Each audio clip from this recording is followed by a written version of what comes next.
Andrew Jengo n'ab'enju yonna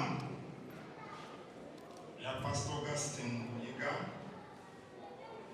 Oweekitiibwa Noah Kiiba minisita w'amawulire era omulozi w'Obwakabaka,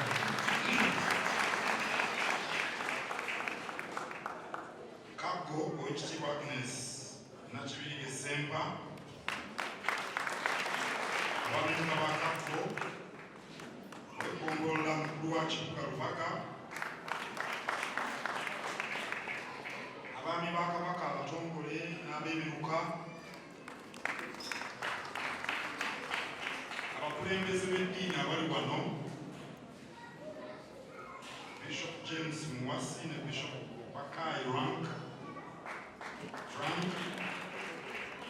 bannyabo ne bassebo. Bwe naamala okwogera mu Luganda nja kwogera ne mu Lungereza. Abatategeera Luganda bantegeere.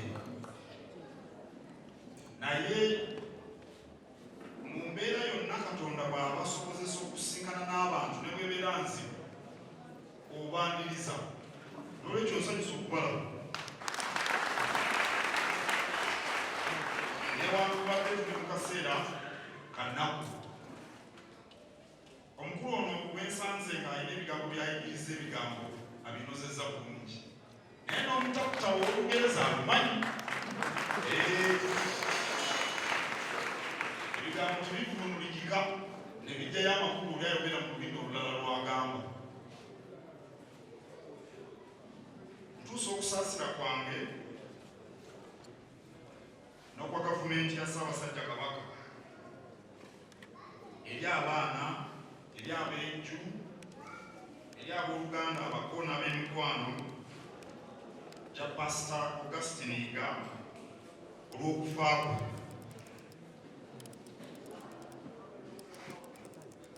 Okufa kutuuka ku buli muntu, kyokka tekumanyiirikika.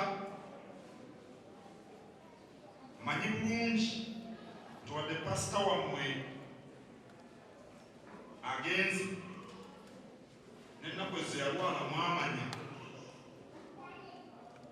naye temwalemye kwekanga ng'amawulire gafulumye.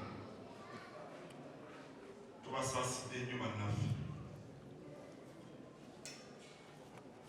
Ennaku z'omwezi 9 omwezi ogw'omusanvu omwaka 2014 nali mu kugombolola eno ey'e Lubaga nga tuli mu kaweefube w'ettoffaali. Twatandika kaweefube w'ettoffaali nga twagala abantu ba Buganda basukiremu, babeeko enkulaakulana gye beetuusaako awatali kulindirira buyambi. Ettoffaali lyali lirubirira okweggyamu okwenyooma, okukomya okwekubagiza. Abantu baagala nnyo okwekubagiza bwe baba mu bizibu. Ne Buganda twamala ebbanga ddene nga tuli mu kwekubagiza olw'ebizibu ebingi ebikubiridde Obwakabaka. Twali twagala ettoffaali lisige mu bantu ensiga ey'okumalirira era n'okwebeereramu.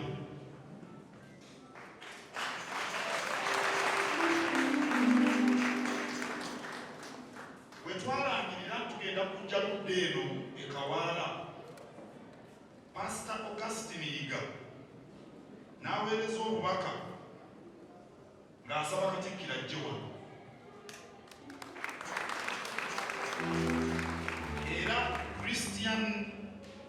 Era Revival Christian Center n'ajjawo ne mutola ettoffaali zito.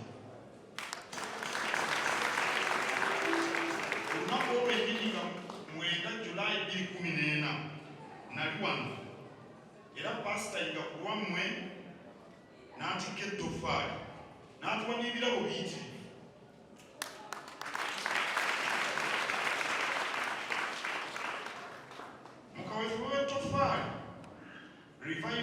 Christian Center wano y'emu ku kanisa z'abalokole n'ey'omukulu ono gw'ensanze ayogera Ennaakulabi n'endala ntonotono ze nakyalira.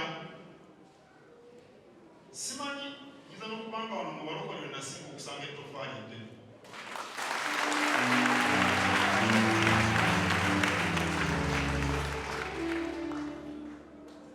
Mumanyi nti kaweefube ono bwe mbagambye ettoffaali yalimu n'okutoola ensimbi.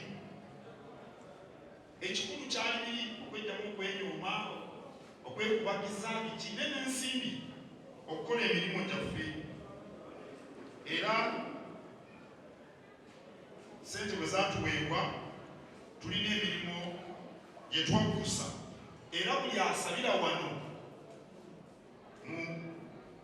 mu Christian Revival Center, buli asabira wano bw'oyitako Emmengo n'olaba Masengere ekizimbe ekyo, oba n'oyitako e Kasubi, oba bw'olaba Terefayina, osaana omanye nti mu mirimu egyo mulimu ssente zaawo.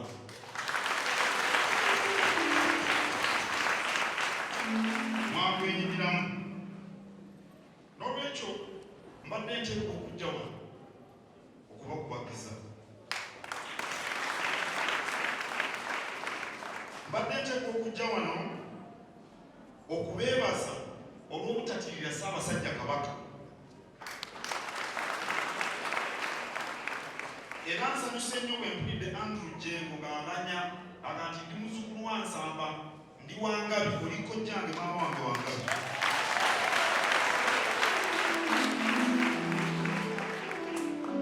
Singa Pastor Yiga yali yeenyooma,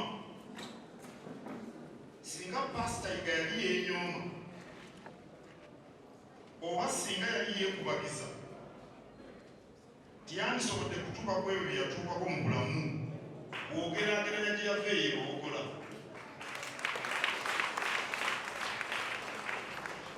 Mu ngeri eyo ebyo bye yasobola okukola, tugambe kanisa eno bwe tuli mugiraba, ssomero, TV,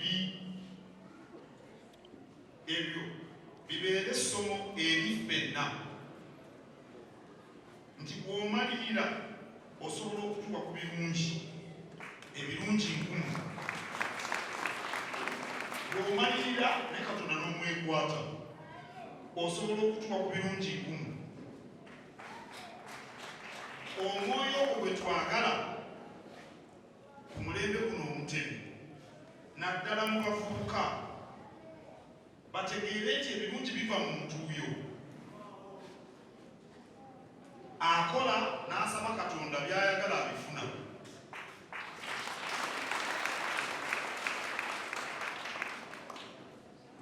Kamalirize n'ensonga eyo. Mpulira nnyo okuyombagana n'okwogera ebisongovu wakati w'abapasita abamu ab'abalokole.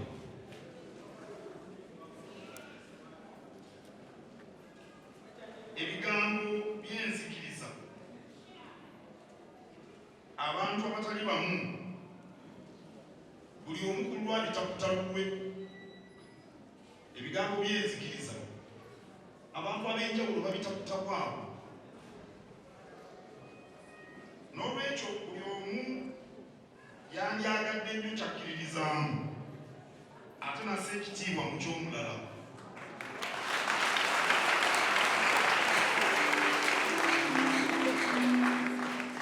Ndowooza buli pasita bwe bali na wano, buli pasita asaana asomesa eddiini mu kanisa ye, ate buli omu asse mu pasita omulala n'ekkanisa y'omulala ekitiibwa.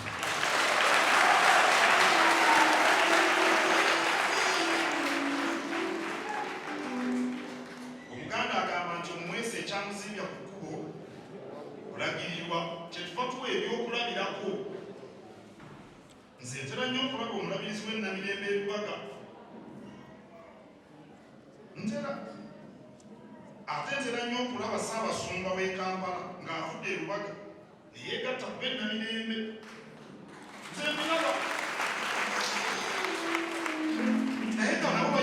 ebyawula kyeziba zibeera eddiini ez'enjawulo. Omukulu ono abadde ayogera taata we yamutwalaga mu kereziya, nyina yamutwalaga mu kanisa Anglican, temuwulidde?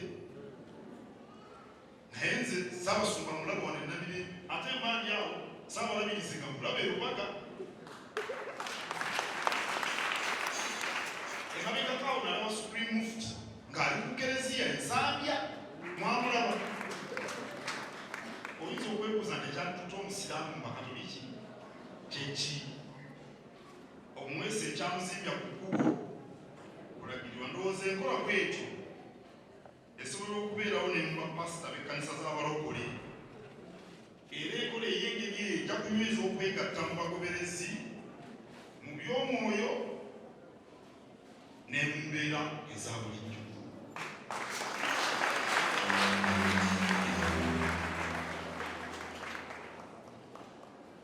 On my own behalf and on behalf of the Kabaka's government, I extend our condolences to the family of the late Pastor Augustine Inga, to his friends, to his relatives, and to his followers.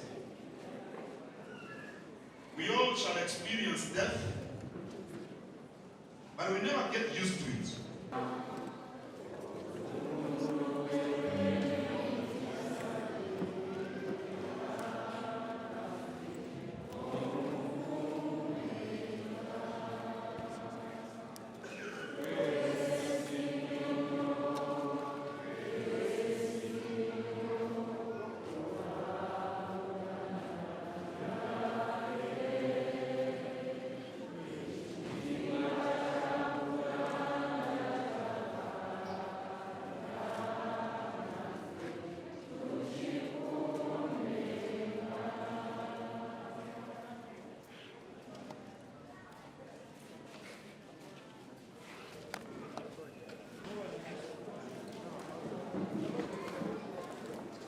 Pastor Mwange, nate jango ogende maaso n'enteekateeka twaliriza abakungubazi b'akatyo gattako mwebale nnyo mwebale ddala Mukulu Ssenyirinya Muhammad eddoboozi ly'ekyebanja okumu P2P Kawempe naye atuuse Meeya Mathias Walukaga